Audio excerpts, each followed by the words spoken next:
Sobre el psicoanálisis silvestre, 1910. Sigmund Freud, obras completas. Tomo 11. Hace unos días se presentó en mi consultorio, acompañada por una amiga en papel de protectora, una dama de mediana edad, entre los 45 y los 50 años, que se quejaba de estados de angustia. Bastante bien conservada, era evidente que no había dado por concluida su feminidad. La ocasión del estallido de esos estados había sido su separación de su último esposo, pero indicó que la angustia se le había acrecentado mucho después de consultar a un joven médico en el suburbio en que vivía.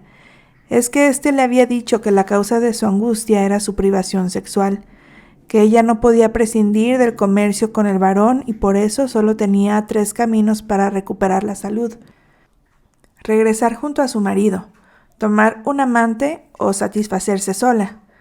Desde entonces ella tuvo el convencimiento de que era incurable, pues no quería regresar junto a su marido, y su moral y religiosidad le vedaban los otros 2 recursos.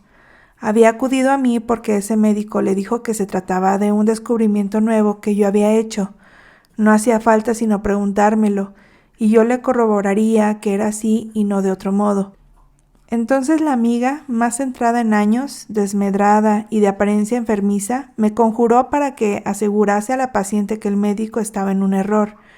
No podía ser así, pues ella misma era viuda desde largo tiempo atrás y no había padecido angustia, no obstante llevar una vida decente. No me detendré en la difícil situación en que me puso esta visita, sino que procuraré aclarar la conducta del colega que me había enviado a esta enferma.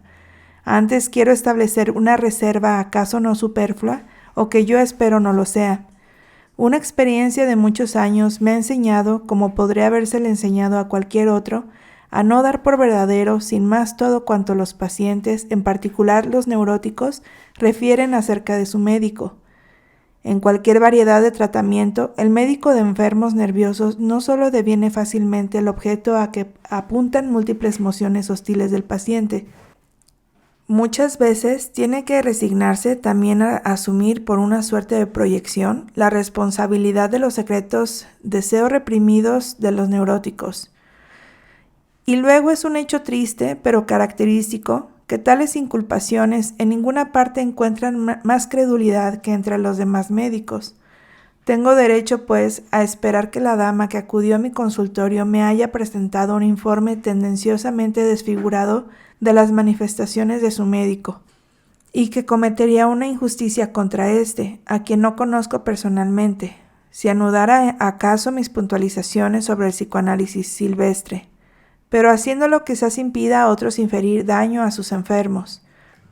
Supongamos entonces que el médico dijo exactamente lo que la paciente informó. A cualquiera se le ocurrirá enseguida criticarle que un médico, si se ve precisado tratar con una señora sobre el tema de la sexualidad, tiene que hacerlo con tacto y consideración. Ahora bien, estos requerimientos coinciden con la obediencia a ciertos preceptos técnicos del psicoanálisis, y además este médico habría desconocido o entendido mal una serie de doctrinas científicas del psicoanálisis, mostrando así cuán poco avanzó en la comprensión de su esencia y propósitos.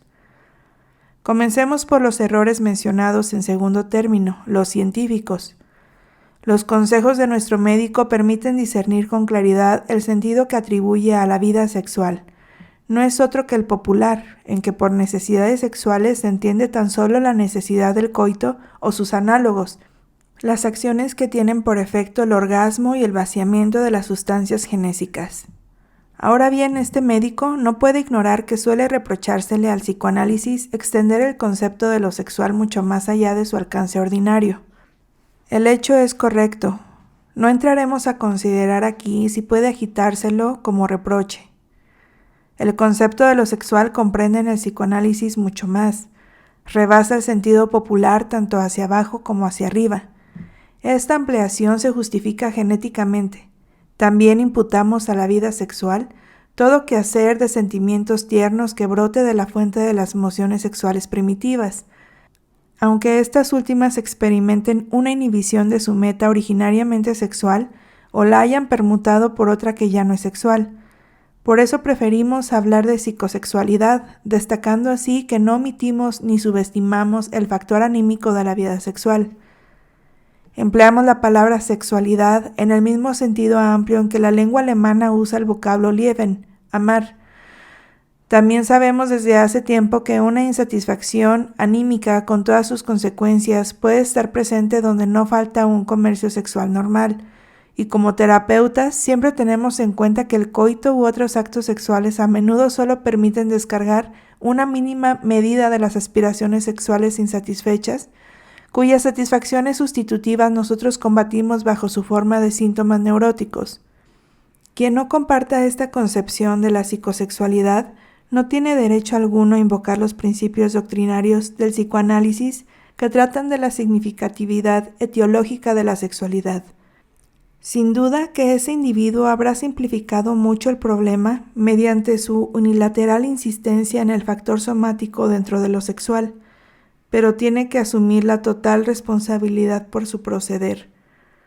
Los consejos de nuestro médico dejan traslucir un segundo malentendido, todavía más enojoso.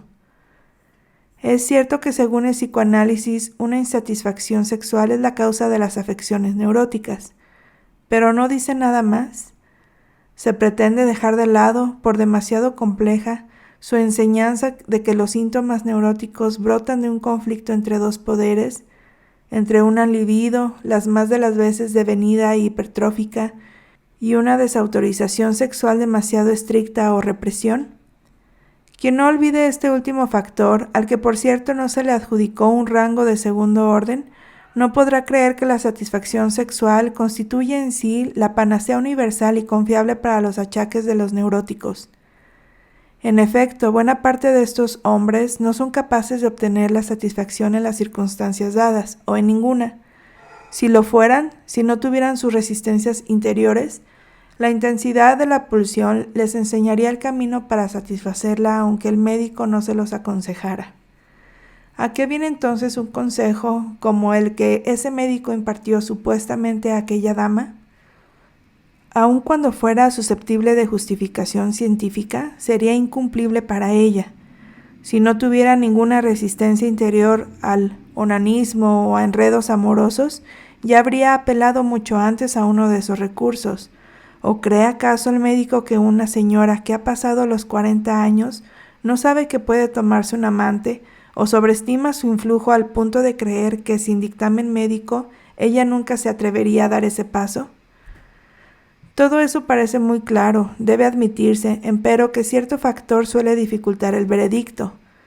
Es evidente que muchos de los estados neuróticos, las llamadas neurosis actuales, como la neurastenia típica y las neurosis de angustia pura, dependen del factor somático de la vida sexual, al tiempo que respecto de ellos carecemos todavía de una representación cierta sobre el papel del factor psíquico y de la represión. En tales casos el médico tiende de primera intención a aplicar una terapia actual, a alterar el quehacer somático sexual, y lo hará con pleno derecho si su diagnóstico fue correcto. La dama que consultó al joven médico se quejaba sobre todo de estados de angustia, y entonces, probablemente, él supuso que padecía de neurosis de angustia y juzgó legítimo recomendarle una terapia somática. Otro cómodo malentendido. No todo el que padece angustia tiene necesariamente una neurosis de angustia. Ese diagnóstico no puede inferirse del nombre. Es preciso saber qué fenómenos constituyen una neurosis de angustia y distinguirlos de otros estados patológicos que también se manifiestan mediante angustia. Mi impresión es que la referida dama sufría de una histeria de angustia, y todo el valor, pero también la plena justificación de tales distingos nosográficos reside en que apuntan a otra etiología y a una terapia diversa. Quien hubiera tenido en cuenta la posibilidad de una histeria de angustia no habría incurrido en ese descuido de los factores psíquicos que se advierten en las alternativas aconsejadas por el médico. Lo curioso es que en esa alternativa terapéutica del supuesto psicoanalista ya no queda espacio alguno para el psicoanálisis. Recordémosla, esta señora solo curaría de su angustia si volviera junto a su marido o se satisfaciera por la vía del onanismo o tomando un amante. ¿Dónde intervendría aquí el tratamiento analítico, en el que vemos el principal recurso para el caso de los estados de angustia? Con esto llegamos a las faltas técnicas que discernimos en el proceder de este médico para el caso considerado. Una concepción hace mucho superada y que se guía por una apariencia superficial, sostiene que el enfermo padece como resultado de algún tipo de ignorancia, y entonces no podría menos que sanar si ésta le fuera cancelada mediante una comunicación sobre la trama causal entre su enfermedad y su vida, sobre sus vivencias infantiles, etc. Pero el factor patógeno no es este no saber en sí mismo, sino el fundamento de no saber en unas resistencias interiores que primero lo generaron y ahora lo mantienen. La tarea de la terapia consiste en combatir esas resistencias. La comunicación de lo que el enfermo no sabe porque lo ha reprimido es solo uno de los preliminares necesarios de la terapia. Si el saber sobre lo inconsciente tuviera para los enfermos una importancia tan grande como creen quienes desconocen el psicoanálisis, aquellos sanarían con solo asistir a unas conferencias o leer unos libros. Pero lo cierto es que tales medidas tienen, sobre los síntomas del padecimiento neurótico, influencia parecida a la que tendrían unas tarjetas con enumeración de la minuta distribuidas entre personas famélicas en época de hambruna. Y en esta comparación es aplicable incluso más allá de sus términos inmediatos, pues la comunicación de lo inconsciente a los enfermos tiene por regla general la consecuencia de agudizar el conflicto en su interior y aumentar sus penurias. Ahora bien, como el psicoanálisis no puede dejar de hacer esa comunicación, prescribe que no se la debe emprender antes que se cumplan dos condiciones. En primer lugar, que el enfermo haya sido preparado y él mismo ya esté cerca de lo reprimido por él. Y en segundo lugar, que su apego al médico, transferencia, haya llegado al punto en que el vínculo afectivo con él le imposibilite una nueva fuga. Solo cumplidas estas condiciones se vuelve posible discernir y dominar las resistencias que llevaron a la represión y al no saber. Así, una intervención psicoanalítica presupone absolutamente un prolongado contacto con el enfermo, y el intento de tomarlo por asalto mediante la brusca comunicación y en su primera visita al consultorio, de los secretos que el médico le ha colegido, es reprobable técnicamente y las más de las veces se paga con la sincera hostilidad del enfermo hacia el médico, quien así se corta toda la posibilidad de ulterior influjo. Y ello prescindiendo de que muchas veces se dan consejos erróneos y nunca se está en condiciones de colegirlo todo. Mediante estos preceptos técnicos bien determinados, el psicoanálisis sustituye el inacible tacto médico, en el que se pretende ver un don particular. Al médico no le basta entonces conocer algunos de los resultados del psicoanálisis. Es preciso familiarizarse también con su técnica si quiere guiarse en la acción médica por los puntos de vista psicoanalíticos. Esta técnica no puede aprenderse todavía de los libros, y por cierto, solo se la obtiene con grandes sacrificios de tiempo, trabajo y éxito. Como a otras técnicas médicas, se la aprende con quienes ya la dominan. Por eso no deja de tener importancia en la apreciación del caso a que anudo estas puntualizaciones, que yo no conozco al médico que presuntamente impartió aquellos consejos y nunca haya oído su nombre. Ni a mí mismo ni a mis amigos colaboradores nos resulta grato monopolizar de ese modo el título para ejercer una técnica médica, pero no nos queda otro camino en vista de los peligros que para los enfermos y para la causa del psicoanálisis conlleva el previsible ejercicio de un psicoanálisis silvestre. En la primavera de 1910 fundamos una asociación psicoanalítica internacional, cuyos miembros se dan a conocer mediante la publicación de sus nombres, a fin de poder declinar toda responsabilidad por los actos de quienes no pertenecen a ella y llaman psicoanálisis a su proceder médico.